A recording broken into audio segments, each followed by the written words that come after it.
Welcome to Hmong Shamanism 105. In this series, we will be exploring shaman sickness, also known as gay mourning. We'll be looking at the commonalities of this almost universal experience by shamans around the world. So let's get into what shaman sickness or gay mourning actually is. Shaman sickness is the symptomatic initiation and calling from your shaman guides. This refers to the physical, mental, and spiritual sickness as a result of one's guides choosing them as a shaman. Now, throughout the presentation, we'll use the term guides, and you'll also hear a lot of shamans and spiritual workers use the term guides. Guides simply is referred to as your spiritual guides, your spiritual mentors. In Hmong, we refer to them as koneng, or elders also refer to them as daneng as well. The shared commonality among shamans is that they go through this period or this stage or the experience of being sick, right? The shaman sickness. So for an individual to become a shaman, they must be called or chosen by shamanic spirits. The act of choosing or being called to become a shaman is experienced by this sickness, and it signifies this calling, this pre-initiation stage. And the sickness is often followed by a series of consistent and also persistent sickness. Again, that's either physical, mental, or spiritual pain. If a person is called to take on the destiny of a shaman, they usually fall very ill, sometimes to the brink of death. But thankfully, with medical advancements, it is less common today to experience a near-death sickness. And what we see today, as compared to generations before us, is that there's an increase in psychological and mental sickness. And so the shaman illness, the shaman disease or crisis is a very typical occurrence among destined shamans. And although it is important to note that not all pain that is consistent or persistent is shamanic in nature. In this slide, we'll talk about the types of shamanic illness. And again, that's physical, mental, and spiritual. So for the physical shamanic illness, this is again a near-death experience or physical illness of the body over a long period of time, sometimes with no medical cure or treatment. So the physical illness comes and goes, right? And it can also be an autoimmune disease. So what we see with a lot of shamans is symptoms that are relating to arthritis pain. So these are pain that's experienced in the fingers, the feet, the legs, the back. Swollen fingers and swollen hands is a very common symptom among Hmong shamans. This can also be a communicable disease such as cancer, sudden autoimmune disease or stroke, or even a heart attack. This also includes a consistent flu, fever, chills, fatigue, stomach pain, headaches, and intense migraines. We'll get into the intense migraines in just a second because that actually signifies a very important process for many shamans. Now, when we talk about mental shamanic illness, we talk about the psychological imbalance that can be cognitive or neurotypical. So this looks like depression, anxiety, bipolar-like symptoms, and very close to schizophrenic-like symptoms as well, and psychosis. Many Hmong shamans report the feelings of depression and anxiety as a very common denominator. And then we get to the spiritual shamanic illness. So the spiritual is experiencing psychic symptoms or things that are deemed extraordinary, right? So experiencing what you would call a miracle. experiencing omens, having a green thumb, and being very into and obsessed with herbal healing, experiencing paranormal activities, and experiencing or viewing yourself as a spiritual servant or a spiritual messenger. So these are mediums, right? If you feel like you can communicate with the dead, or you can communicate with spirits and ghosts, that is also a very common symptom of shamans. And another one is seeing or hearing spirits or ghosts through dream, or even being in an awake state. So then we start to get into seeing spirits, right? Hearing spirits, feeling spirits, okay? It is portrayed as an important process to the initiation by the spirits.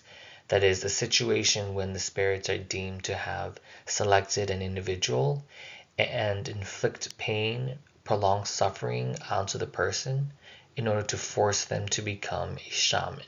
We see this as a very, very common experience by almost all Hmong shamans. In the case of shamanic sickness, the shaman's advice is that the only way the person can be cured is by being initiated as a shaman. And in my own practice, I say this to a lot of people as well, for people who want to be cured of their shamanic illness. The only way to be completely cured is to become a shaman. You can choose to convert to a different belief, right? You could do different steps and processes to avoid becoming a shaman. And even for that short time period, it might work, and you might be free from your shamanic illness. But in my experience, that illness always comes back to the person. And then in figure 1, the picture to the left here, I call this the triad of Hmong Shaman illness. And it's, you experience these 3 types of illnesses. Almost all shamans experience all 3 of these, but each shaman is particular to the illness. So some might experience physical pain more than spiritual. Some people might experience a spiritual sickness more than a mental or a physical illness. For me, in my experience, it definitely was all 3. I would say, if I were to choose which one I experienced the most, I would say, I think spiritual and mental. Physical, yes, but it wasn't as a strong illness as it was with spiritual and mental illness. So this is where I want to talk about the experience of headaches and migraines, okay? So we call spiritual downloads. Spiritual downloads is really an extension of your shamanic illness. And spiritual downloads happen in all stages, and starting a new shaman and a very experienced master shaman will still experience a spiritual download. So a spiritual download is receiving new spiritual information or experiences. This is not the same as being or receiving psychic visions or messages. Instead, what a spiritual download is that the person is unknowingly receiving spiritual information, spiritual lessons from their guides, or from the universe, or from the galaxy, right? Spiritual downloads are often experienced by very intense headaches, very intense migraines that last for a few days, and in some more extreme cases, seizures and epilepsies. And these are not, again, your regular headaches or your regular migraines, and you will know the difference between a spiritual download and a regular headache. Some shamans may never have experienced a spiritual download. Other shamans may experience these spiritual downloads once a month, a few times a month, once a year, or just once in a very long time.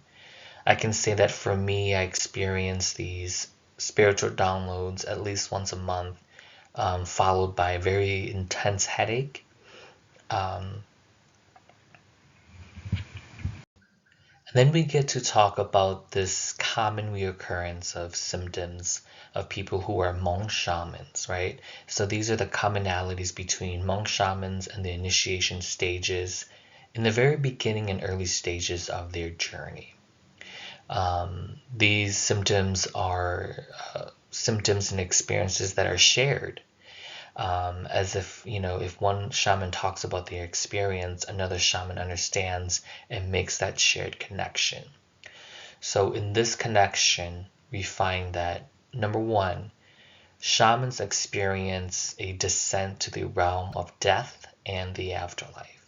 So what this means is that at the beginning stages or the early stages, shamans report having experiences of going to the afterlife, dreaming of the afterlife, seeing the afterlife, talking to people from the afterlife, or receiving some type of image information about the realm of death and also the afterlife. Okay?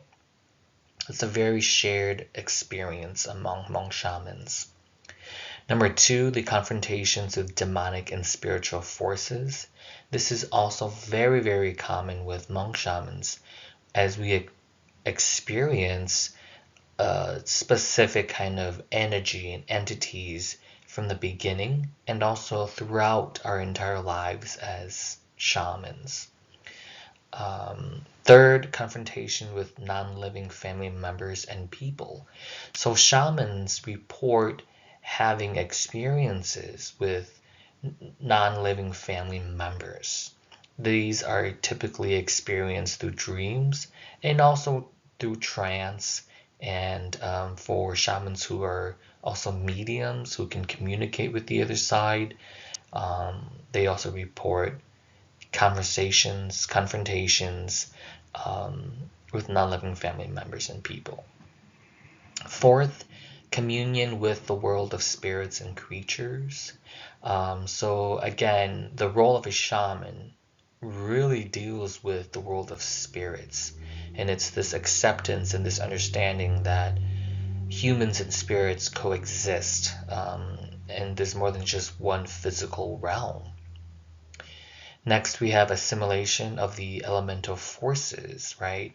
So as a shaman, as you're starting out this journey and starting out this process, we are given this knowledge, this amount of information that we also call to the thunder god, right?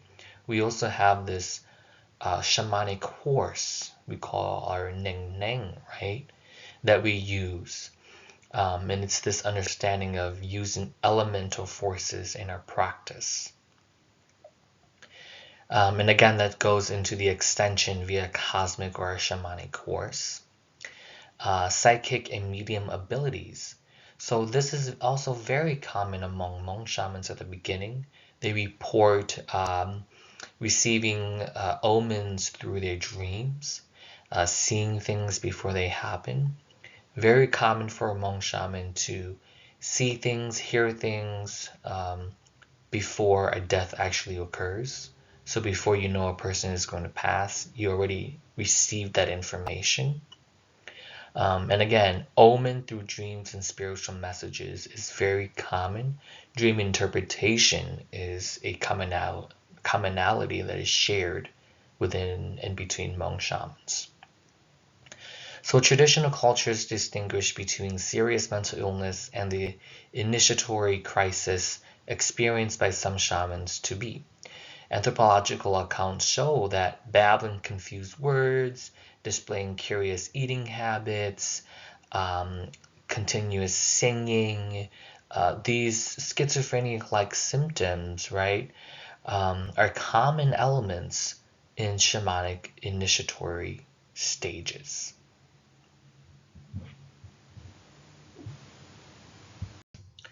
So the experience of shamanic illness is that experience before the initiation stage. It's that pre-initiation stage. So a person or a shaman to be has to accept their calling to be a shaman in order for their illness to resolve. And there are a series of stages that a shaman apprentice or shaman to be must complete and go through. A shaman apprentice can enter the integration stage through contact and help from an elder shaman or a master shaman. In some cases, the spiritual potential inherent in a shamanic experience lay dormant until contact with shamanic masters or their sifu, which enables one to connect with that dimension. So what that means is that a person's shamanic fate may not be triggered until they meet their shamanic master. And that's very common in Hmong shamans as well. Then we move into the integration stage. In the integration stage, it is not enough to just confirm, right? A shamanic altar has to be made, and an elder shaman has to travel to a specific realm to bring shaman guides down and bridge them down to the shaman apprentice. So in that specific realm, the shaman master has to cleanse the shaman apprentice's guides and bring them to their shaman altar. Without a proper cleanse, the shaman apprentice can and will continue to experience shaman illness, and often their symptoms will worsen, and they will experience intense and heightened hallucinations and schizophrenia-like symptoms. So it's very important that in the integration stage, the master shaman not only bridges and connects the shaman to be, but also cleanse and guides their guide to the right place. So these are the three very important stages. So we have the initiation stage, which is the confirmation stage. We have the integration stage, which is the learning stage. And then we have the psychosis stage, which is the practicing stage. So the initiation stage, as we talked about, is when the apprentice, the shaman to be, seeks out an elder shaman. This can happen through a process that we call zherneng, right? Zherneng is a process of elimination, and it helps find a master for that apprentice to help them begin their journey. In the integration stage, this is a learning stage. So we contact an assistance from an elder shaman occurs in this stage. The master shaman helps mentor and guide the apprentice. The shaman master confirms their journey in the lineage. The apprentice's shaman guides are also cleansed, filtered, and brought upon the apprentice's altar. So in this stage, the apprentice will have a smaller shamanic altar that they will practice for 1 to 3 years is usually the average time frame. And then we get to the psychosis stage. Now this is the practicing stage. And this is the induced shamanic practices. The apprentice enters guided trance during this stage. So they'll take this time to practice, and they'll enter trance, they'll enter rituals. They can help with diagnosing spiritual challenges and problems. They can also do dream interpretation, omen reading during this stage as well. So the cleansing of the shamanic guides is a very crucial and important stage for the shaman apprentice. So in the integration stage, an elder shaman must again cleanse and filter the apprentice's guides. The act of cleansing and filtering helps eliminate dark guides that are either demonic, disguised, or dark.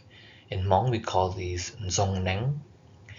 These types of guides can cause an apprentice to experience psychotic breakdowns, schizophrenia-like symptoms and hallucinations, intense instability in personality, and experience depression, suicidal thoughts and actions, and changes in temperament, mood, and much more.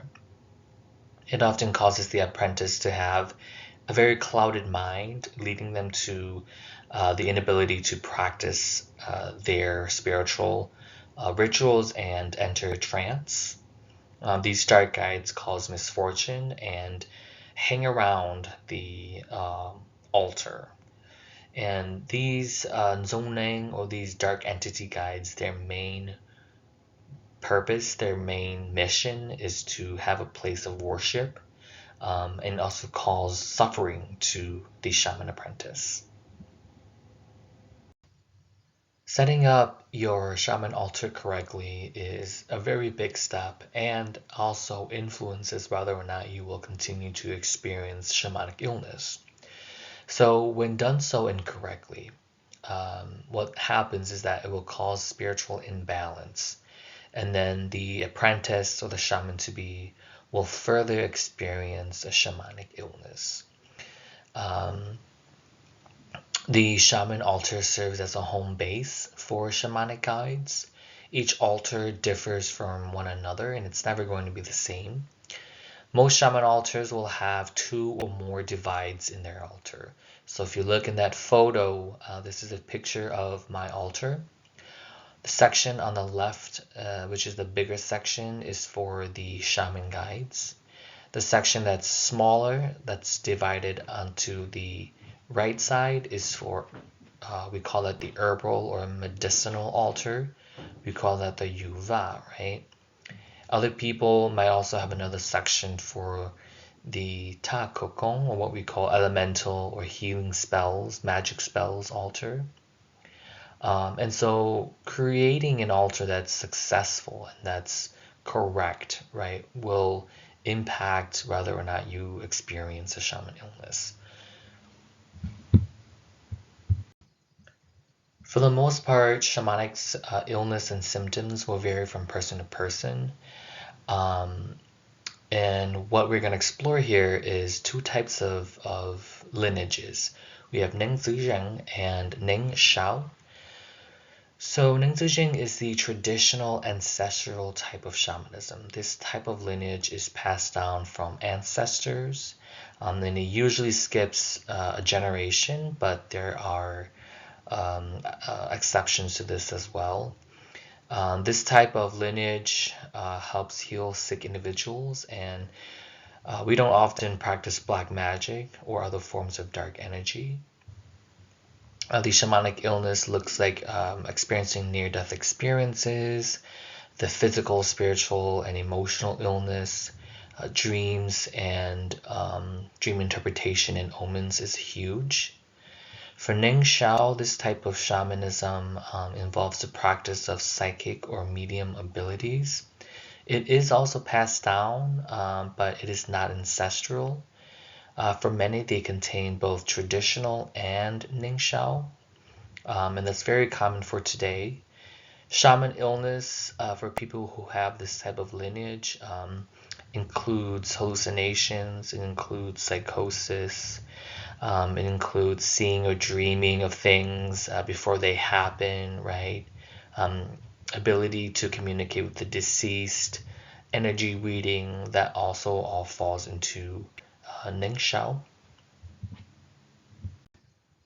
For many shamans, if they are experiencing ongoing shaman illness, is and can be an indication that an apprentice might be doing something to offend their shaman guides. Certain guides can have certain needs or preferences. Some shaman guides are less picky and others are very picky. Some shaman guides don't like when apprentice shares food from a plate, for example.